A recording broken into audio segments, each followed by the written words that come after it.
রাদিয়াল্লাহু আনহু বললেন, নবী গো, আমি প্রত্যেক দিন আপনার কাছে আসি।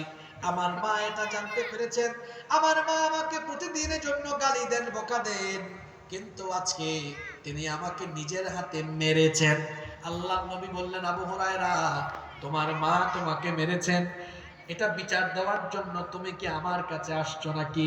শোনো, তুমি যদি এই উদ্দেশ্যে এসে থাকো, তোমার মা তোমাকে যদি মারে না, মনে রেখো এই বিষয়ে আমার করার মতো তেমন কিছুই নাই। আল্লাহু আকবার। আবু হুরায়রা রাদিয়াল্লাহু আনহু তিনি তখন বললেন, ওগো আল্লাহর নবী, বিচার দিতে আসি নাই, আমার মা তো এখনো মুশরিকা, আমার মা এখনো ইসলাম গ্রহণ করেন নাই, আপনার কাছে একটা আবেদন নিয়ে এসেছিলাম। নবীজি বললেন, কি আবেদন নিয়ে এসেছো বলো? আবু হুরায়রা রাদিয়াল্লাহু আনহু বললেন, আপনি একটু দোয়া করেন, কারণ নবীর দোয়া তো আল্লাহ ফিরান না, আপনি একটু দোয়া করেন আমার মাকে যেন আল্লাহ ইসলামের জন্য কবুল করেন। আল্লাহর নবী হাত তুলে দোয়া আরম্ভ করেছেন, ওইদিকে আবু হুরায়রা দৌড় মেরেছেন, এত জোরে দৌড় মেরেছেন, রাস্তায় থেকে কয়েকজন ধরেছেন, কি ব্যাপার আবু হুরায়রা, তুমি তো বড় শান্ত মানুষ, তুমি তো কখনো এত বেশি দৌড়াও না, আজকে দৌড়াও কেন? তিনি বললেন, আমারে থামাইয়া কথা বলে সময় নষ্ট করো না, তাড়াতাড়ি ছাড়ো, আমি দৌড়ায় দৌড়ায় বাড়ি গিয়ে দেখতে চাই আমি আগে বাড়িতে পৌঁছালাম নাকি আমার নবীর দোয়া আগে আমার বাড়িতে পৌঁছে গেল।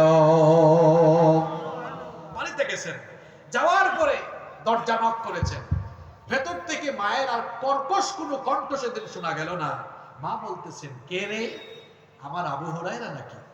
তিনি তো নরম কণ্ঠ শুনে বুঝে ফেলেছেন আমি বাড়িতে আসতে দেরি হয়ে গেছে, রাসূলের দোয়া আমার আগে বাড়িতে চলে এসেছে। আল্লাহু আকবার।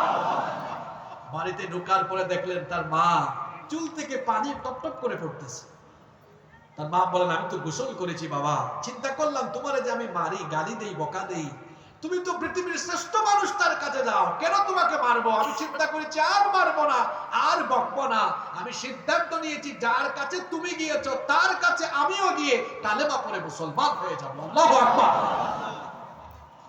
এই ঘটনাটা কেন বলেছি জানেন? আবু হুরায়রার মা ছিলেন মুশরিকা, রাসূলের কাছে গিয়েছেন, রাসূল কি বলেছেন? তোমার মা যদি মুশরিকাও হয় কোনো বিচার নাই, মা বাবা কাফির হলেও তাদের খেদমত করতে হবে। আল্লাহ কোরআনে বলেছেন, ওয়ালা তাকফু মা লাইসা লাকা বিহি ইলমুন ফালা তুতি'হুমা ওয়া সাহিবহুমা ফিদ দুনিয়া মারুফা। তোমার মা বাবা তোমাকে যদি আল্লাহর আনুগত্যের বিপরীত বা শিরকের কথা বলে, এই এক জায়গায় শুধু আব্বা আম্মার কথা মানা যায় না, এছাড়া মা বাবা কাফির হলেও তাদের সাথে উত্তম আচরণ করতে হবে। হুকুমটা কার? জোরে বলেন, হুকুমটা কার?